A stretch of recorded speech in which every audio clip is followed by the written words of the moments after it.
Welcome to Soft Spoken Mysteries. Tonight, we're exploring two of history's most surprising achievements, stories that reveal just how sophisticated and ingenious ancient peoples truly were, in ways that might completely change how you think about the past. In our first investigation, we'll discover the remarkable world of ancient dentistry. From precision drilling that predates modern techniques by thousands of years, to gold bridges and jewel-adorned teeth that would impress contemporary cosmetic dentists, the story of dental care through the ages is far more advanced than you might imagine. We'll meet Hesi-Re, the world's first known dentist practicing around 3000 BC, explore the surprisingly effective techniques of the Etruscans, who carved false teeth from animal bones, and uncover evidence of ancient brain surgery with 90% success rates. Then we'll journey into the fascinating realm of ancient refrigeration. Long before electricity and modern freezers, the Romans, Greeks, and Persians developed ingenious methods to keep food fresh through scorching summers. We'll explore the mysterious stone-walled shafts discovered at Augusta Raurica in Switzerland, examine the remarkable Persian Yakhchāls that could actually produce ice even in desert heat, and follow Swiss archaeologists as they conduct experiments to prove these ancient refrigeration systems really worked. So settle in, get comfortable, and let's begin our journey into the strange, surprising, and utterly brilliant innovations of our ancestors. Discoveries that prove human ingenuity has always been with us. The year is 7000 BC, the location, a burial site in what is now Pakistan. 9 adults lie in their final resting places, their remains preserved by time and the dry earth. But when archaeologists carefully examine 11 molars from these ancient individuals, they make a discovery that will challenge everything we thought we knew about prehistoric peoples. Each tooth shows clear signs of drilling, not crude scratches or accidental damage, precise, deliberate holes gouged into the enamel with remarkable skill. Someone, thousands of years before the invention of writing, before the rise of great civilizations, had developed dental technology sophisticated enough to treat cavities. The researchers reconstruct the method based on the evidence. A bow drill with a flint tip, they conclude, the same type of tool used to start fires and craft intricate beadwork. But here, deployed with medical precision, and here's what makes it even more remarkable, experiments show that creating these holes took less than 1 minute per tooth. Whoever performed these procedures had practiced, had refined their technique, had turned dental care into an art form. And based on the continued wear patterns on the treated teeth, these ancient patients lived to tell the tale. They didn't die from infection or complications. They kept eating, kept using those teeth. The procedures, painful as they must have been without anesthesia, actually worked. This isn't an isolated case. It's a glimpse into a sophisticated medical tradition that stretches back into the mists of prehistory. To understand just how advanced ancient dental care became, we need to journey forward in time to ancient Egypt. Around 3000 BC, the Great Pyramids haven't been built yet.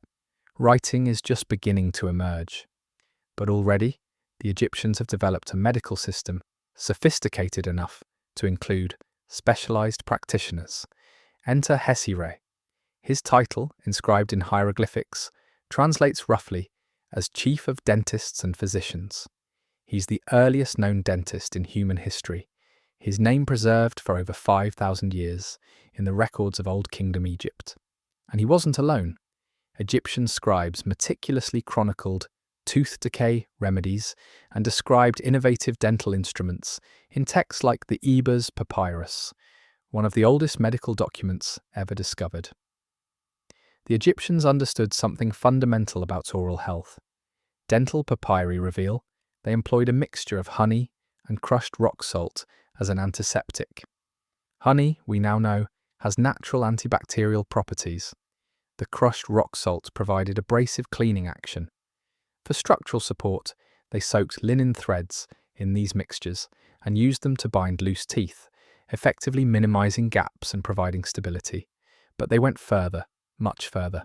Evidence unearthed from mummies shows the use of primitive drills made from copper. These weren't crude tools haphazardly applied. They were carefully crafted instruments, manually powered, designed specifically to eliminate decay and preserve oral health. The Egyptians knew that removing infected material was crucial, that preserving the tooth structure mattered, that dental health connected to overall well-being, and their cosmetic dentistry, it would impress modern practitioners. Archaeological finds reveal teeth adorned with precious stones. Not as decoration, as dental implants, small jewels carefully set into prepared cavities, using techniques that required precision, understanding of materials, and genuine surgical skill. The Egyptians also developed early forms of toothpaste. They mixed crushed eggshells, ox hooves, and pumice into cleaning pastes. Abrasive, certainly, sometimes hard on tooth enamel, but effective at removing the debris and bacteria that cause decay. And they combined herbs and other plant materials to create breath fresheners and infection fighters, demonstrating a sophisticated understanding of both hygiene and medicine. But while the Egyptians were advancing dental medicine along the Nile, other civilizations were making their own remarkable contributions. The Etruscans, living in what would become Italy before the rise of Rome, were master craftsmen. And around 700 BC, they turned their considerable skills to dentistry. What they created was nothing short of remarkable. They carved false teeth, not crude replacements but sophisticated prosthetics, using the teeth of various mammals, cows, horses, even oxen. They created replacements that could actually withstand the forces of eating. But here's where their genius truly shines. They didn't just make individual false teeth, they produced partial bridges, dental devices that could span multiple missing teeth, held in place with gold wire. Think about what this required.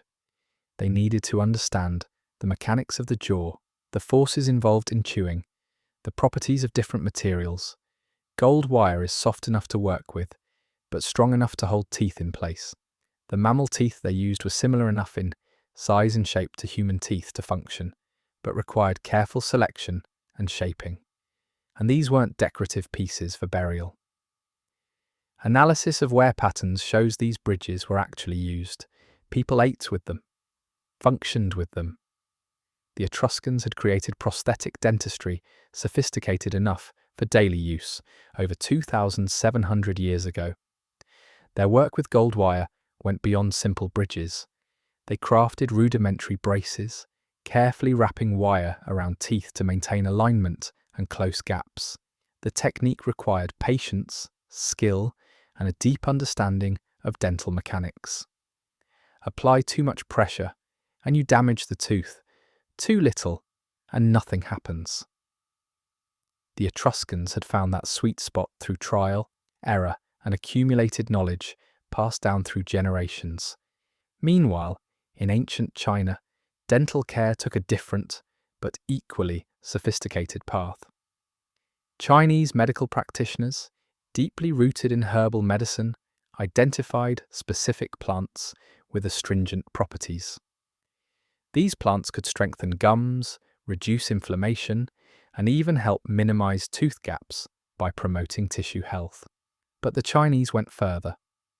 Around 700 AD, they developed something that wouldn't be seen in Europe for centuries. A silver paste for treating cavities, not just filling them with inert material, but actually treating the infected tissue with a substance that had antimicrobial properties. Silver, we now know, is a natural antibacterial agent. The ancient Chinese had discovered this through observation and experimentation. They also pioneered the use of acupuncture for dental pain. Specific points, carefully mapped through centuries of practice, could reduce toothache and help with healing after procedures. Modern studies have actually validated some of these techniques, showing that the ancient Chinese understanding of the body's pain pathways was far more advanced than we ever imagined.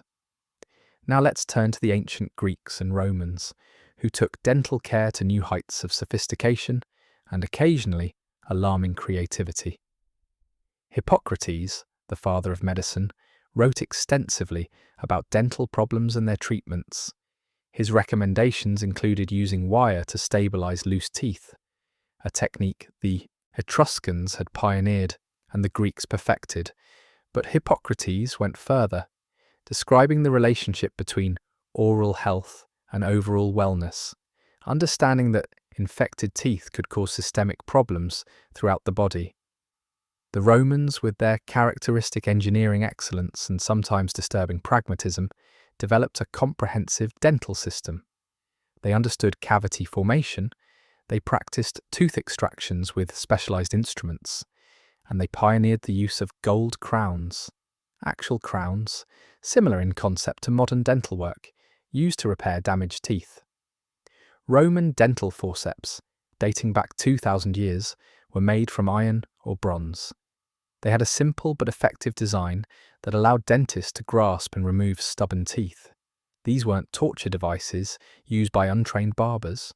They were precision instruments, carefully crafted, designed to minimize damage to surrounding tissue. The Romans also used gold bridges, not just wire like the Etruscans, but actual constructed bridges that spanned multiple missing teeth. Archaeological evidence shows remarkable craftsmanship, with individual components fitted together with impressive precision. Some Roman gold dental work has been found so well crafted that modern dentists are impressed by the technique. And then there's the Romans' belief in toothworms. They thought tiny worms caused toothaches by burrowing into teeth. It sounds absurd to us now, but think about what they were observing. They saw cavities that seemed to bore into teeth, creating holes that expanded over time. Without microscopes, without understanding of bacteria, the toothworm theory actually made a kind of sense. It was wrong, but it represented an attempt to explain observed phenomena. What's more impressive is how they treated these supposed toothworms. They developed fumigation techniques, using various herbs and substances to drive out the worms. Many of these substances had actual antimicrobial properties. The rosemary, thyme, and other herbs they burned and directed into the mouth weren't killing imaginary worms. They were reducing bacterial loads. The treatment worked, even if the theory was flawed. Roman toothpaste formulations were equally sophisticated. They used crushed bones and oyster shells as abrasives, charcoal for whitening and odor control, various herbs for flavor and antimicrobial action. Some formulations included ingredients we'd recognize today: mint for freshening breath, salt for its cleansing properties. But here's where Roman dental practices get truly strange. They also used urine as a mouthwash. Yes, urine. It was sold on street corners, and the first urination of the morning was considered the best for dental care. Before you recoil in horror, understand that urine contains ammonia, which does have cleaning properties and can help whiten teeth. The Romans were using chemistry they didn't fully understand, but the results, however, unpleasant, actually had some basis in fact. The Greeks and Romans both practiced a form of orthodontics. They noticed that pressure applied over time could move teeth. They developed various devices to apply gentle, consistent force to misaligned teeth, gradually shifting them into better positions. These weren't the sophisticated braces we have today, but the principle was the same, and their understanding of dental hygiene extended to diet. Roman physicians noted that certain foods promoted dental health, while others contributed to decay. They recommended limiting sweet foods, maintaining oral cleanliness, and eating foods that required vigorous chewing to keep teeth strong. Modern dentists would largely agree with their advice. The Romans also developed early understanding of periodontal disease. They noticed that gums could become inflamed, that teeth could loosen in their sockets, that infection in the mouth could spread. While they couldn't see bacteria with microscopes, they understood through observation that oral infections were serious medical concerns. They used various herbal preparations to treat gum inflammation, many of which modern analysis shows contained compounds with genuine anti-inflammatory properties. Roman dental practitioners weren't isolated individuals working in darkness. They were part of a broader medical tradition that valued documentation and knowledge sharing. Texts were copied and distributed. Techniques were taught to apprentices. Innovations in one part of the empire could spread to others through trade routes and military movements. There was an actual infrastructure of dental knowledge, preserved in libraries and medical schools. The sophistication of Roman dentistry is evident in the archaeological record. At sites across the former Roman Empire, from Britain to Egypt, from Spain to Syria, dental tools have been discovered. Forceps, scrapers, files for smoothing rough edges on teeth. Some of these instruments are so well designed that replicas could be used in modern dental offices with only minor modifications. But Romans weren't the only ancient civilization with advanced dental practices. In the ancient Near East, particularly in regions that are now Iraq and Iran, dental care developed along parallel tracks. Sumerian texts from 4,000 years ago describe tooth ailments and treatments. Babylonian clay tablets contain prescriptions for tooth pain that include herbs we still recognize as having analgesic properties. The ancient Phoenicians, master seafarers, and traders developed their own dental innovations. They're credited with being among the first to use gold wire for dental work, a technique they may have pioneered independently or learned through trade with other Mediterranean peoples. Phoenician dental work shows up in archaeological sites from Lebanon to Spain, demonstrating the spread of techniques through their vast trading network. In ancient India, the Sushruta Samhita, a Sanskrit text dating to around 600 BC, contains detailed descriptions of oral surgery. It describes procedures for treating jaw fractures, removing embedded foreign objects from the mouth, and even reconstructive surgery on damaged teeth. The level of anatomical knowledge demonstrated in these texts is remarkable. Indian physicians understood the structure of teeth, the importance of the roots, and the relationship between oral health and overall wellness. The ancient Indian approach to dental care emphasized prevention. Daily oral hygiene practices included chewing specific sticks from neem trees, which we now know have natural antibacterial properties. Tongue scrapers, which have become popular in modern dental care, were described in ancient Indian texts as essential tools for maintaining oral health. The practice of oil pulling, using sesame or coconut oil to pull bacteria from the mouth, dates back thousands of years in Indian tradition and has gained renewed interest in contemporary holistic health practices.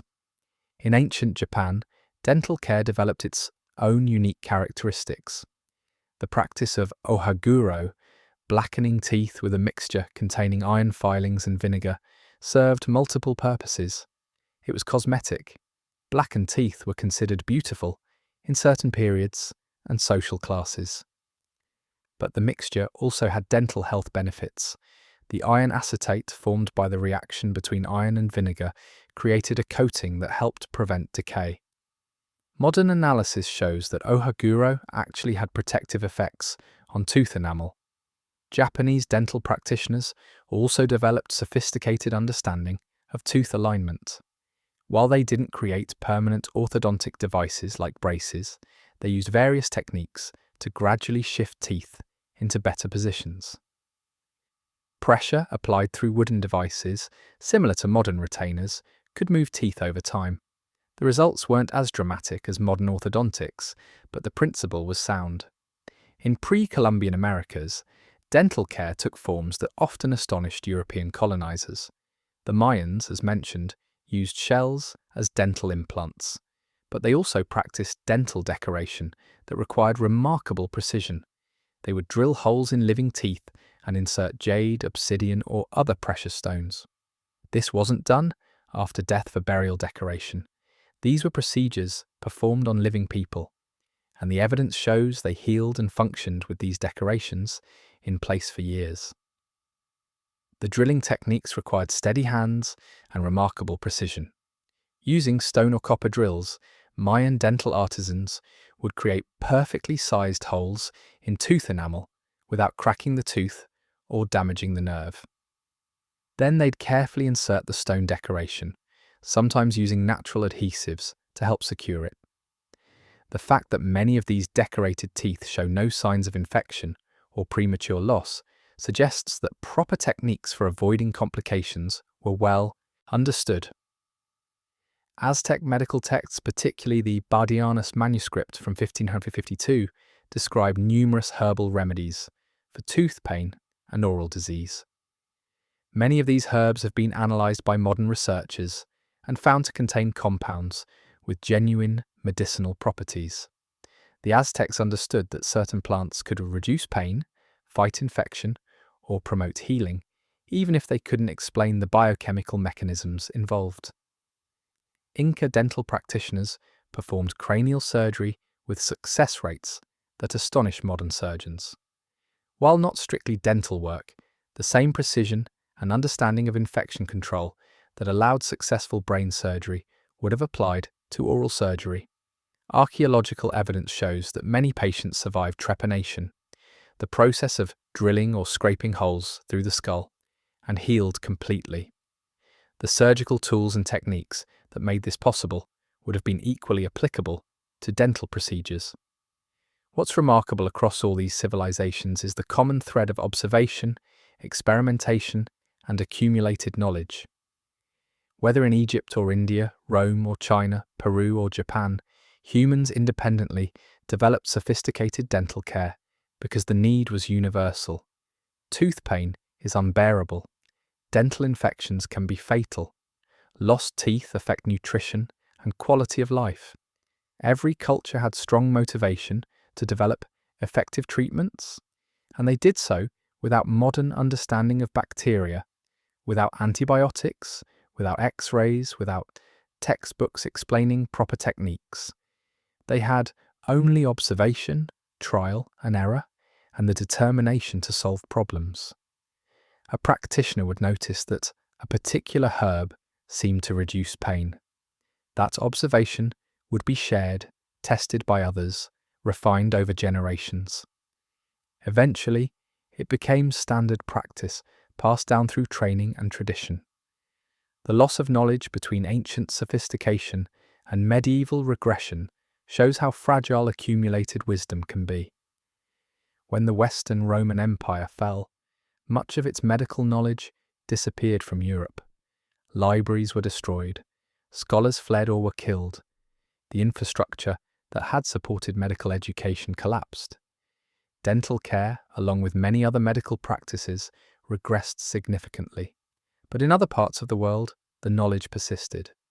In the Islamic Golden Age, scholars preserved Greek and Roman medical texts, translating them into Arabic and adding their own observations and innovations. Islamic physicians wrote extensively about dental care, building on ancient sources while contributing new knowledge. When these texts were eventually translated back into Latin and reached medieval Europe, they helped spark the Renaissance revival of medical knowledge. This pattern of knowledge, preserved in one region while lost in another, then rediscovered through cultural exchange, appears repeatedly throughout history. It reminds us that human knowledge is a collective achievement, built and maintained through sustained effort across cultures and centuries. Now, the Middle Ages, this is where dental care took a rather unfortunate turn in Europe, though important knowledge continued to develop in other parts of the world.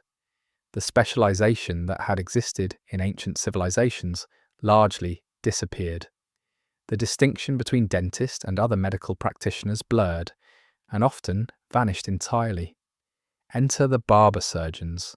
These were the people who cut your hair, shaved your beard, performed bloodletting, amputated limbs, and yes, pulled your teeth.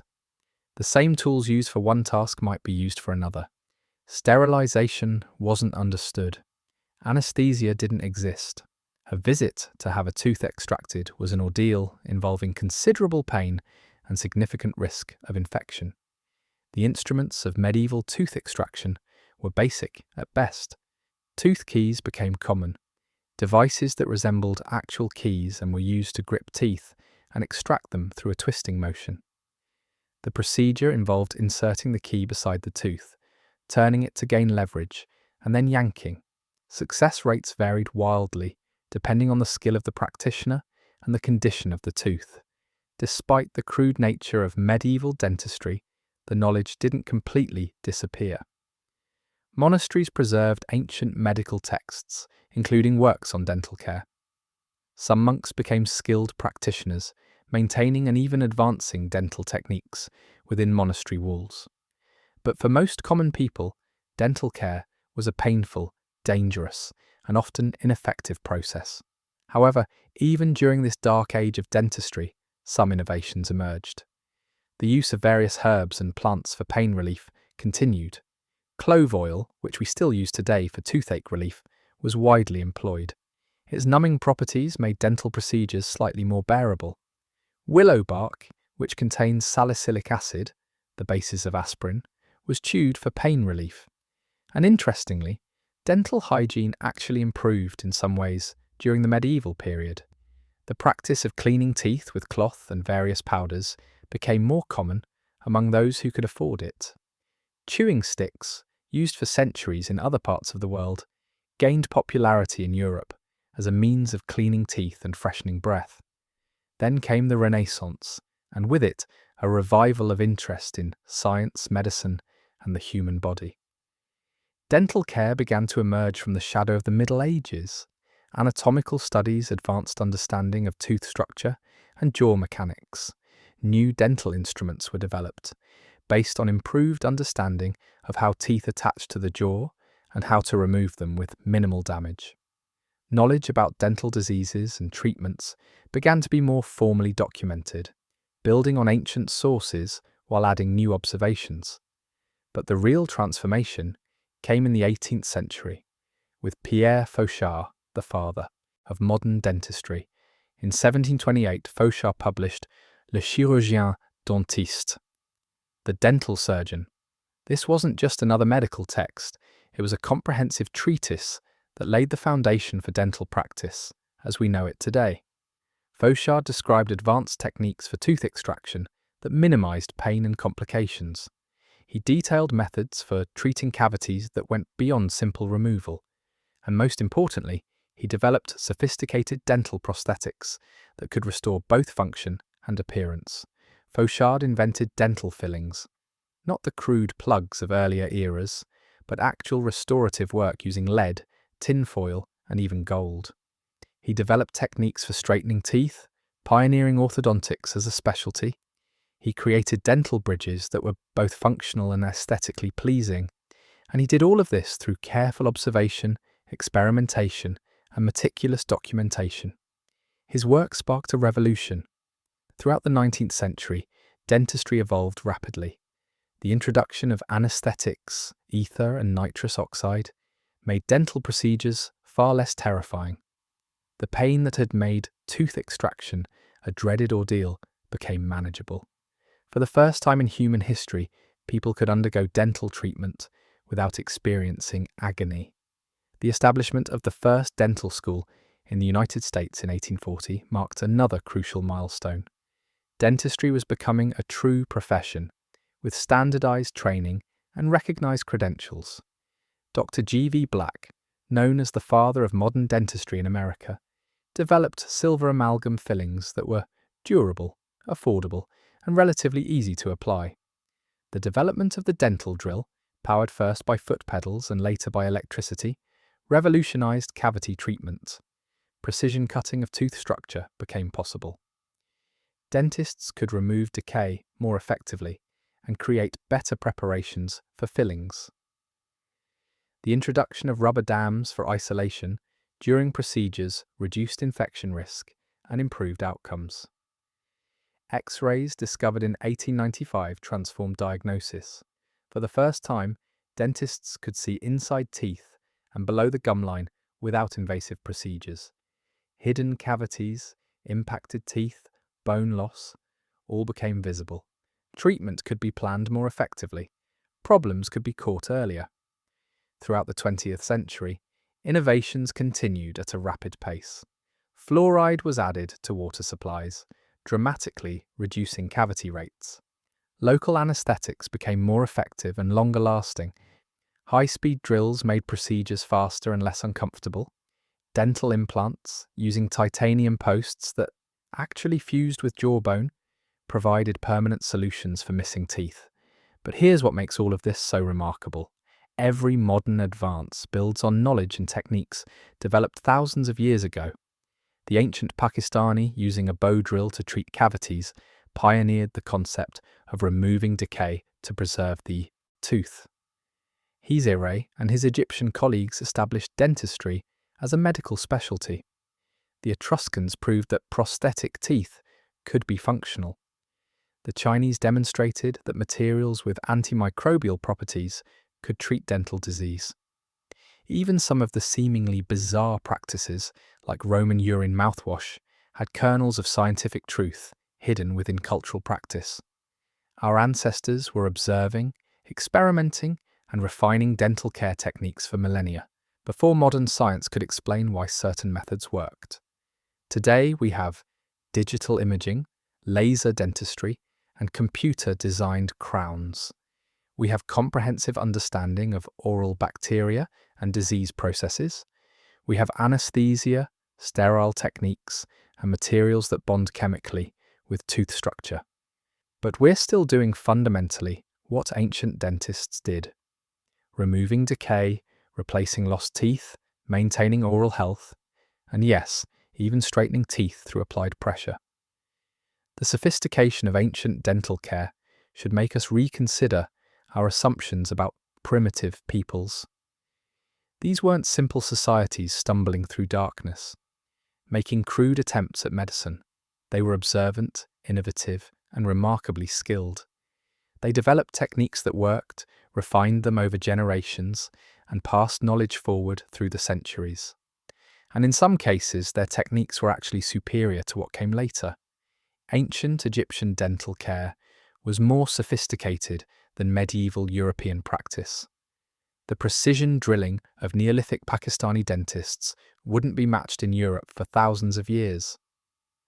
Roman gold dental work rivaled or exceeded what was available in Europe until the 18th century. The next time you visit your dentist, consider the unbroken chain of human ingenuity that makes modern dental care possible. From a prehistoric craftsman in Pakistan using a bow drill, to Hesi-Re treating patients along the Nile, to Etruscan goldsmiths creating bridges, to Pierre Fauchard revolutionizing the field, to your contemporary dentist using digital technology, it's all part of the same story.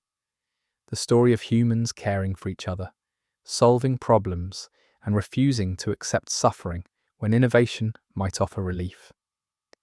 Ancient dentistry proves something profound. Human brilliance isn't a modern development.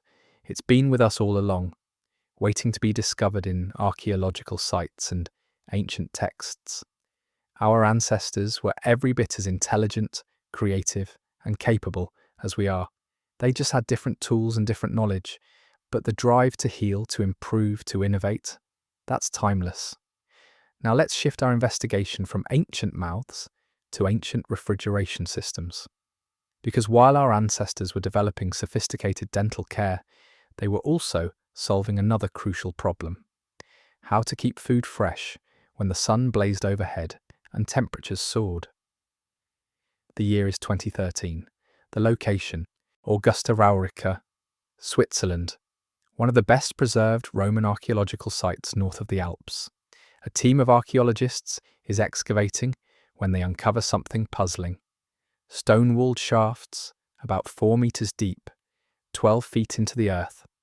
The shafts are well constructed, clearly deliberate, but their purpose remains mysterious. Were they storage pits, ritual sites, waste disposal? The archaeologists examine the evidence carefully. The shafts show no signs of containing ritual objects, no signs of being latrines or waste dumps. But they're too carefully constructed to be random holes. Someone invested considerable effort in building these structures. Why? Professor Peter Andrew Schwartz at the University of Basel, develops a theory. What if these shafts were ancient refrigerators?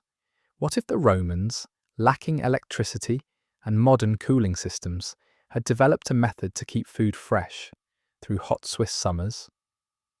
It sounds plausible in theory, but could it actually work? Schwartz decides to find out through direct experimentation.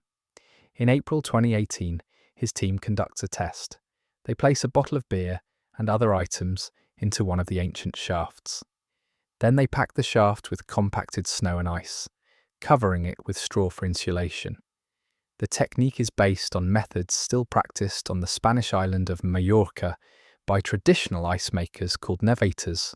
The team waits. Days turn into weeks, weeks turn into months. Summer arrives, bringing heat that would normally spoil unrefrigerated food within days. But the shaft packed with its load of snow and ice remains sealed. 4 months later, in August, the team opens the shaft, and much to their delight, the items inside are still cold. Not merely cool, actually cold, as if they'd been in a modern refrigerator. The experiment proves that the theory isn't just plausible, it works. But this raises fascinating questions. How did the Romans develop this technology? How widespread was it? And were they the first? To understand ancient refrigeration, we need to journey back even further in time and travel east to Persia, where engineers developed one of the most ingenious cooling systems ever devised, the Yakhchāl. The name translates simply as ice pit, but the Yakhchāls were far more sophisticated than that name suggests. These weren't mere holes in the ground. They were carefully engineered structures that could not only preserve ice through scorching desert summers, they could actually produce ice even when outside temperatures soared above 100 degrees Fahrenheit. Here's how they worked. The structure began with a deep pit dug into the earth where temperatures remained relatively stable year-round. But the genius was in the design above ground. A massive dome, thick-walled and built from a special type of mortar that had remarkable insulating properties, rose above the pit. The mortar itself was fascinating. Made from sand, clay, egg whites, lime, goat, hair and ash, it created walls that were resistant to heat transfer. The dome shape wasn't just architectural preference, it was functional. The curved surface minimized the amount of exterior surface area exposed to direct sunlight while maximizing interior volume. But the Yakhchāl incorporated other brilliant features. Wind catchers, tall towers that captured even gentle breezes and directed them down into the structure, provided natural ventilation. Water channels ran from the Yakhchāl to nearby qanats, underground water channels that themselves stayed cool through the hottest months. During winter nights, water would be directed into the Yakhchāl. The combination of cold night air, evaporative cooling, as water was exposed to airflow from the wind catchers, and the insulated structure itself allowed ice to form. In the morning, workers would cover the newly formed ice with straw or sawdust for insulation. Night after night, they'd add more ice, building up a reserve, and remarkably, that ice would last through summer. Travellers arriving in desert cities during the hottest months could enjoy cold drinks and fresh food. The wealthy could have frozen desserts. Medical practitioners could use ice to treat fevers and injuries. All of this in regions where summer temperatures regularly exceeded 100 degrees Fahrenheit. Written sources indicate that the Romans adopted similar techniques, even in warm climates. They understood the same principles: insulation, evaporative cooling, and strategic use of natural temperature variations. The shafts discovered at Augusta Raurica weren't crude storage pits. They were sophisticated refrigeration systems based on centuries of accumulated knowledge. But the Romans weren't just copying Persian designs. They developed their own innovations. During winter months, Romans harvested natural ice from frozen lakes, rivers, and even from snow-covered mountains. Teams of workers would cut the ice into large blocks, transport it to ice houses or storage shafts, and pack it carefully with insulating materials. The insulation was crucial. Straw, sawdust, even packed earth created barriers that slowed heat transfer. The ice at the center of these well-insulated masses could last for months, even as summer temperatures rose. Romans could enjoy cold drinks, preserve fresh fish and meat, and even create frozen desserts in July and August. This wasn't just a luxury for the wealthy. Evidence suggests that ice storage and use was surprisingly widespread throughout the Roman Empire. Commercial ice houses operated in major cities. Ice was transported along trade routes. There was an actual ice industry, with ice cutters, transporters, guards who protected valuable ice reserves, and merchants who sold ice to customers. Think about the logistics involved. Ice had to be harvested during narrow windows when conditions were right, cold enough to form thick ice, but accessible enough for workers to reach it. It had to be cut into manageable blocks without excessive waste, transported without melting too much, stored carefully to maximize preservation. And all of this without any mechanical refrigeration, without modern insulation materials, without electric monitoring of temperatures. The Romans developed techniques that wouldn't be significantly improved until the 19th century. At other Roman sites across their empire, similar shafts and ice houses have been discovered. At some locations, they stored fruit, vegetables, oysters, cheese, wine, and other perishables. The shafts were prepared during winter months, filled with snow, ice, and covered with straw. The exact methods varied by location and climate, but the principle remained the same. What makes the Swiss experiment at Augusta Raurica so valuable is that it demonstrates these ancient methods actually worked. This wasn't just theoretical engineering that looked good on paper, but failed in practice. This was functional technology that allowed Roman colonists in Switzerland to enjoy fresh food and cold drinks through summer months. The ancient Egyptians took a different but equally clever approach. They used evaporative cooling, the same principle that makes you feel cold when you step out of a swimming pool on a windy day. The rapid evaporation of water draws heat away from the water's immediate surroundings, allowing for cooling and sometimes even freezing.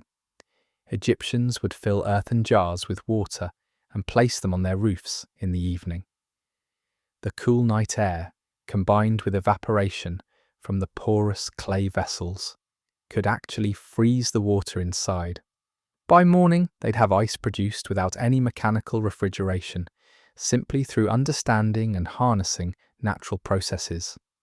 This technique was used not just in Egypt, but throughout the Middle East and Mediterranean.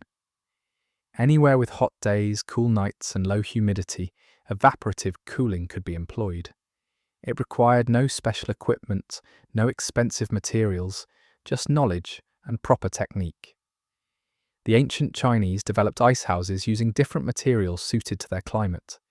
Tightly fitted wooden frames created structures that could be insulated with local materials. They harvested ice from frozen rivers and lakes during winter, storing it in these specially designed buildings where it could last well into summer. Chinese ice houses often featured double walls with insulation packed between them. Bamboo and grass provided excellent insulating properties while being readily available. The structures were typically built partially underground to take advantage of stable earth temperatures. Some Chinese ice houses were massive, capable of storing tons of ice for large populations. In ancient China, ice wasn't just for the wealthy. While the emperor and nobility certainly had privileged access, ice houses served broader populations. Summer ice was used in food preparation, medicine, and comfort. There are records of ice being distributed during particularly hot summers to prevent heat-related deaths among the population. The ancient Greeks also utilized natural ice and snow. They shipped ice in insulated containers to maintain perishable goods, demonstrating early methods of long-distance trade in food items. Greek physicians used ice and snow in medical treatments, understanding that cold could reduce inflammation, slow infection, and provide pain relief. In the Middle East, underground cooling systems went beyond simple ice storage. The qanat system, used for irrigation, also created naturally cool environments where food could be preserved. These underground water channels, some running for miles beneath the desert, maintained stable, cool temperatures year-round. Fresh fruits and vegetables could be stored in chambers connected to Carnot systems. The constant flow of cool water moderated temperatures and provided humidity that prevented some foods from drying out. It was climate control without any mechanical systems, using only civil engineering and understanding of natural processes. Throughout ancient Mesopotamia, ice houses were used not just for food, but to cool drinks. The practice of serving chilled wine and water was widespread among those who could afford it. There was considerable social prestige in being able to offer guests cold refreshments during summer heat. But returning to Europe and the Augusta Raurica experiment, what makes it particularly valuable is how it demonstrates ancient problem-solving. The Romans who built that colony needed to preserve food. They were far from supply centres. They experienced hot summers. They needed a solution, and so they engineered one. They observed that deep pits stayed cooler than surface areas. They noticed that ice and snow, properly insulated, could last much longer than expected. They experimented with different methods of packing, different insulating materials, different shaft designs. Through trial and error, they developed a system that worked. The shafts at Augusta Raurica weren't the product of some genius inventor. They represented accumulated knowledge, passed down and refined over generations. The techniques had been proven elsewhere and adapted to local conditions. The Romans were brilliant not just at innovation, but at taking existing technologies and improving them, adapting them, making them work in new contexts. This ability to preserve food had real implications for Roman colonies and cities. It meant longer campaigns for soldiers who could have fresh provisions longer. It meant more varied diets for urban populations who could enjoy foods out of season. It meant reduced waste, as perishable items didn't have to be consumed immediately. And it meant growth and stability for colonies like Augusta Raurica, which could maintain food security even in challenging conditions. The techniques used in these ancient refrigeration systems continued largely unchanged for centuries. Medieval Europe used ice houses built on the same principles. The methods were so effective that they persisted well into the 19th century, only gradually being replaced as mechanical refrigeration was developed. In fact, the ice industry in America, led by entrepreneurs like Frederick Tudor and Nathaniel Wyeth in the 1800s, used techniques that would have been familiar to Roman engineers. Harvesting natural ice, insulating it with sawdust and straw, storing it in well-constructed ice houses, transporting it in insulated containers. All of these methods dated back thousands of years. The icebox, which became common in American homes in the late 19th and early 20th centuries, was essentially a miniature version of an ancient ice house. A wooden box insulated with materials like cork or sawdust, with a compartment for a block of ice and shelves for food. The principle was identical to what the Romans had used. Insulation slows heat transfer, ice absorbs heat as it melts, and the result is a cool environment for food storage. Even the practice of delivering ice to homes, which continued in many American cities until the 1950s, echoed ancient ice industries. Ice cutters would harvest ice from frozen lakes in winter. Ice houses would store it through summer. Ice delivery men would bring blocks to homes, replacing melted ice regularly. It was ancient technology, slightly refined but fundamentally unchanged. The development of mechanical refrigeration, using compressed gases and heat exchange, represented a true technological revolution. But even modern refrigerators work on principles that ancient engineers understood, removing heat from an enclosed space to create a cool environment. The methods changed, but the goal and the basic science remained the same. Today, when Swiss archaeologists conduct experiments in ancient Roman shafts, they're not just satisfying curiosity, they're demonstrating the effectiveness of techniques that sustained civilizations for millennia. They're proving that our ancestors weren't primitive people muddling through with inferior technology. They were brilliant engineers who solved complex problems with elegant solutions. The Yakhchāls structures in Persia, some of which still stand today, are architectural marvels. Their domes rise like monuments to human ingenuity. Inside, the cool air persists even when outside temperatures soar. These aren't museum pieces that only worked in theory. They're functional structures that demonstrate ancient engineering excellence. The Roman shafts at Augusta Raurica, filled with modern snow and ice by Swiss researchers, proved just as effective in 2018 as they were 2,000 years ago. The physics hasn't changed. The principles remain valid. The techniques still work. This challenges our assumptions about technological progress. We tend to think of advancement as linear, each generation improving on the last, always moving forward, always getting better. But ancient refrigeration reminds us that sometimes knowledge is lost.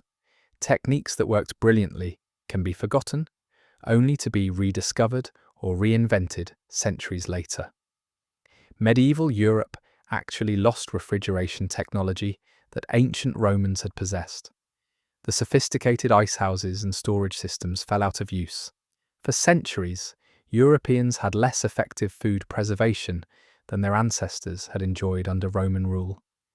It wasn't until the Renaissance, with its renewed interest in classical knowledge, that these techniques began to return. The same patterns appear across many technologies.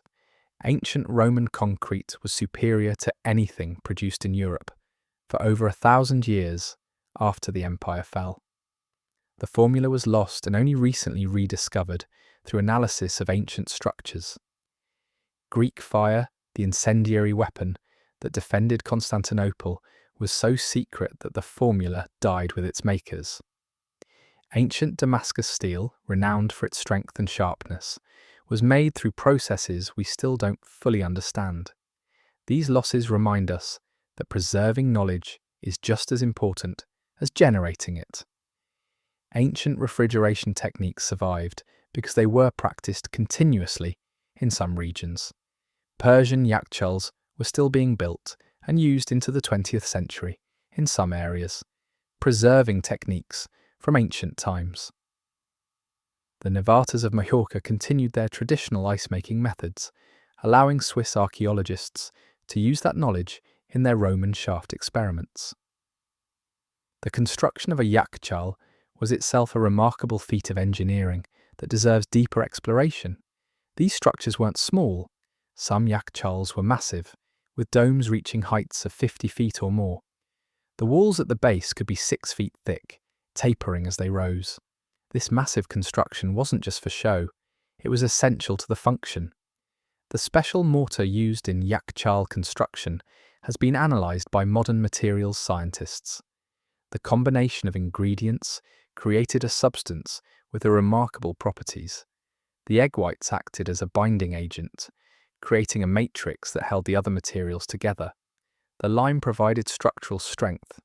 The goat hair added tensile strength, preventing cracks from spreading. And the mixture created a material that was both strong and insulating, with tiny air pockets that slowed heat transfer. But the genius extended beyond materials to design. The dome shape minimized surface area exposed to sun while maximizing interior volume. The thickness of the walls provided thermal mass, absorbing heat slowly during the day and releasing it slowly at night, helping to maintain stable interior temperatures. The wind catchers weren't just passive air vents.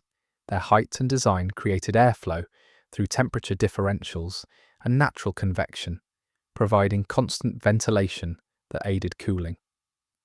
Some Yakhchāls included additional features that demonstrate sophisticated understanding of refrigeration principles. Channels built into the floor allowed meltwater to drain away, preventing it from warming the remaining ice. Separate chambers within the structure created zones with different temperatures, allowing storage of different types of goods under optimal conditions. Some included thick wooden doors that could be sealed to prevent warm air infiltration during the day. then opened at night when temperatures dropped. The production of ice in Yakhchāls during summer, even in desert climates, relied on understanding evaporative cooling at a level that modern science can appreciate. Water would be brought into the Yakhchāl through kanat channels during the coolest part of the night. Shallow pools would be created, maximizing surface area for evaporation. The wind catchers would ensure constant airflow over the water.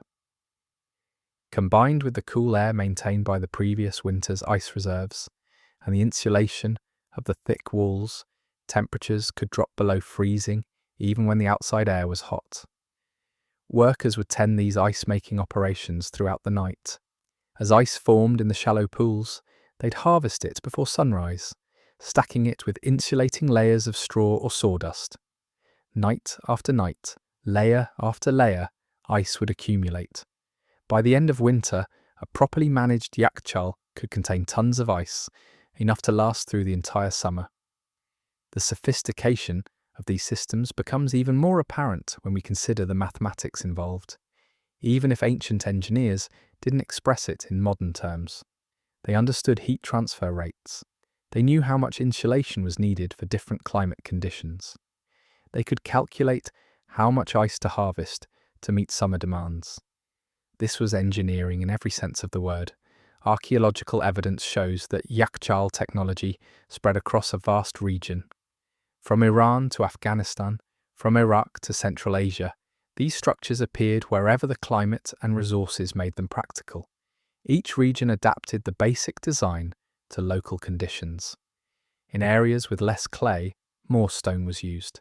In regions with different wind patterns, the catchers were oriented differently, but the fundamental principles remained constant. The Roman adoption and adaptation of these techniques shows their characteristic ability to recognize good ideas and implement them throughout their empire. When Roman engineers encountered ice storage technology in conquered territories, they didn't dismiss it as primitive foreign practice. They studied it, understood the principles, and adapted it to Roman needs and resources. The shafts at Augusta Raurica show clear Roman engineering principles. The stonework is precisely fitted. The depth is carefully calculated. The location chosen for natural drainage and suitable soil conditions. These weren't crude copies of foreign technology. They were thoughtfully engineered Roman structures based on proven principles. And the Roman ice industry that developed shows sophisticated economic organization. Ice cutting was specialized labor, requiring skill and timing. Workers had to know when ice was thick enough to safely harvest, how to cut blocks efficiently, how to handle and transport them without excessive waste. Ice guards protected valuable reserves from theft. Ice merchants established trade routes and distribution networks. There was an entire economic ecosystem built around preserving and selling ice. The economics worked because ice had genuine value. In hot climates, ice could save lives during heat waves. It could preserve foods that would otherwise spoil within hours. It could make medicines more effective. It could provide comfort and even luxury. People would pay for these benefits, and that economic demand supported the industry. The techniques used to transport ice long distances were themselves impressive. Insulated containers, often made of wood with thick walls filled with straw or sawdust, could keep ice frozen for days during transit. Caravans carrying ice would travel at night when possible, resting during the heat of day. Routes were planned to minimize time in the hottest conditions. It was logistics on a scale that required organization and planning. Some Roman ice houses have been discovered that included sophisticated features like double walls, drainage systems for meltwater, ventilation systems to remove warm air, and even primitive cooling systems that used evaporation to lower interior temperatures. These weren't just pits with straw, they were engineered structures designed with clear understanding of thermodynamics, even if the Romans didn't use that word. In ancient Egypt, the use of evaporative cooling extended beyond simple ice making on rooftops. Entire rooms in wealthy homes were designed to stay cool through evaporation and air circulation. Wet mats or cloths hung in doorways and windows, with air flowing through them, created natural air conditioning. Water features in courtyards both added humidity in the dry climate and provided cooling through evaporation. Egyptian architects understood that moving air over water created cooling, and they designed buildings to maximize this effect. The archaeological site of Amarna, the short-lived capital of Pharaoh Akhenaten, shows evidence of sophisticated cooling systems in royal and noble residences. Air shafts were positioned to catch prevailing winds and direct them through the building. Rooms were oriented to avoid direct sun during the hottest parts of the day. Thick mud brick walls provided thermal mass, staying cool during the day and releasing stored coolness at night. When combined with evaporative cooling techniques, these buildings could maintain comfortable temperatures even during brutal Egyptian summers. Chinese ice houses deserve special attention for their architectural diversity. In northern China, where winters were harsh and ice was abundant, massive ice houses were built that could store ice for the entire nation's needs. These structures were often government-operated, with ice distributed according to need and social status. The size of some Chinese ice houses was impressive, capable of storing thousands of tons of ice. But in southern China, where ice was harder to obtain, different techniques were employed. Some regions imported ice from the north, transported along rivers in specialized boats with insulated holds. Other areas developed techniques for creating ice using chemical cooling, mixing certain salts with water to lower temperatures, sometimes enough to create ice, even in warm conditions. This was chemistry applied practically, even if the underlying science wasn't fully understood. The Japanese also developed ice storage techniques suited to their climate and resources. Ice houses were often partially buried, taking advantage of stable underground temperatures. The practice of harvesting natural ice from mountain lakes during winter and storing it for summer use was well established by the 8th century AD. There are records of ice being transported from mountain storages to the imperial capital, a journey that required careful planning and effective insulation. In medieval Islamic world, ice storage and cooling techniques reached high levels of sophistication. The qanat system, used primarily for irrigation, was also employed for cooling. Underground channels carrying cool water from mountain sources created naturally cool environments. Buildings were constructed with wind catchers, similar to Persian Yakhchāls, adapted to urban settings. Courtyards with fountains and pools provided evaporative cooling. Islamic architects understood that combining multiple cooling strategies, insulation, evaporation, air circulation, underground cooling, created the most effective results. The Alhambra Palace in Granada, Spain, demonstrates Islamic cooling technology at its finest. Water features throughout the complex provide evaporative cooling. Thick walls with careful orientation minimize heat gain. Wind catchers and carefully designed windows create air circulation. Underground channels carry cool water from mountain sources. The result is a palace that stays remarkably comfortable even during Spanish summer heat.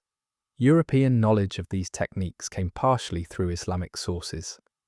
When Islamic texts on architecture and engineering were translated into Latin during the medieval period, they introduced European builders to cooling and refrigeration principles that had been lost with the fall of Rome. This knowledge transfer helped spark renewed interest in ice storage and cooling techniques. The commercial ice trade that developed in 19th century America followed patterns established thousands of years earlier. Frederick Tudor, the Ice King, pioneered shipping ice from New England to tropical regions. His techniques for harvesting, storing and transporting ice were refinements of ancient methods. He used sawdust insulation, just like the Romans. He cut ice from natural sources during winter, like the Chinese. He built insulated ice houses, similar in principle to Yakhchāls. He established trade routes and distribution networks echoing Roman ice merchants. What made Tudor successful wasn't inventing new principles but applying old ones with improved materials and organizational skills. The ice industry he created employed thousands of workers and changed eating habits in warm climates. For the first time, fresh food from northern regions could be enjoyed in tropical areas. The ice trade helped drive globalization of food markets. The transition to mechanical refrigeration didn't happen instantly. For decades, natural ice harvesting coexisted with manufactured ice. Ice houses remained in use even as ice factories were built.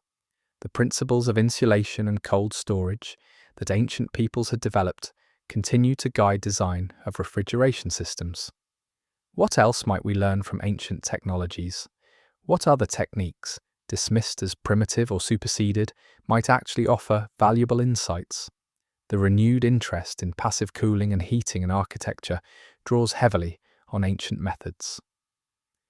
Modern green building often rediscovers principles that ancient engineers knew instinctively. The deep shafts at Augusta Raurica, the soaring domes of Persian Yakhchāls, the Egyptian rooftop ice making, these weren't just clever tricks. They represented deep understanding of thermodynamics, materials science, and engineering. Ancient peoples couldn't express their knowledge in modern scientific terms, but they understood the principles through observation, experimentation, and accumulated wisdom. When we excavate ancient sites and find sophisticated systems for refrigeration, water management, climate control, and food preservation, we're not discovering that ancient peoples were almost as smart as us. We're discovering that they were exactly as smart as us. They had the same intelligence, the same creativity, the same drive to solve problems. They simply had different tools and different frameworks for understanding the world. The story of ancient refrigeration, like the story of ancient dentistry, is ultimately a story about human capability. It's about people observing their environment, identifying problems, developing solutions, testing those solutions, and refining them through generations. It's about knowledge being built up, piece by piece, through countless small innovations and improvements. And it's a reminder that we stand on the shoulders of giants. Every modern convenience we enjoy has roots stretching back through history. Every technological advance builds on foundations laid by ancestors whose names we'll never know. The Swiss archaeologist filling a Roman shaft with snow honours an unbroken chain of human problem-solving that spans millennia. Tonight, as you go about your evening, perhaps reaching into your refrigerator for a cold drink, take a moment to appreciate the journey that made that convenience possible. From Persian engineers building Yakhchāls in the desert, to Roman colonists packing Swiss shafts with ice, to medieval ice houses, to 19th century ice harvesters, to the invention of mechanical refrigeration, to the modern smart refrigerator connected to the internet. It's all one continuous story. The story of humans refusing to accept limitations. The story of clever solutions to real problems. The story of knowledge preserved and passed forward. The story of innovation building on innovation, with each generation contributing its piece to the puzzle. Our ancestors were brilliant. Not primitive, not simple, not inferior. Brilliant. And their brilliance, preserved in ancient structures and proven through modern experiments, reminds us that human ingenuity has no expiration date. The methods change, the understanding evolves, but the fundamental capability, the drive to observe, to question, to innovate, to improve, that's timeless. From bow drills treating cavities 7,000 years ago, to ice-packed shafts keeping Roman food fresh, to modern dentistry and refrigeration, we're all part of the same story. The story of humans taking care of each other, solving problems, and building better futures. And that story, strange and surprising and utterly fascinating, continues into the present day and will continue long into the future. Thank you for joining me on on tonight's exploration of history's surprising sophistications. Tomorrow, we'll continue our journey through the past's hidden corners. Until then, rest well and remember, human brilliance has always been with us, waiting to be discovered.